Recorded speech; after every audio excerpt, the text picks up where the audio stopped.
Norime pristatyti UAB Djusta gaminamą pirtelę, tai mūsų dar vienas modelis. Iš viso mes jau gal darom 8 skirtingų dizainų. Ši pirtelė vadinama vertikalia pirtimi. Jinai yra unikali tuo, kad užima sklype vietos 2 metrus, aukštis jos yra apie 2,5 metro.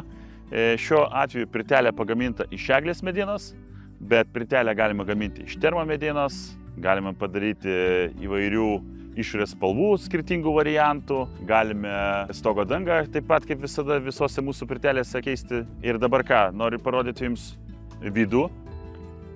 Šiuo atveju mes turime, kaip minėjau, tas 2 metrai diametras, malkinė krosnelė, gultai šiuo atveju yra iš lapuočio medienos. Pirtelėje gali tilpti 2, 3, gal net ir 4 žmonės, priklausomai nuo norų, ką toje pirtelėje norite daryti.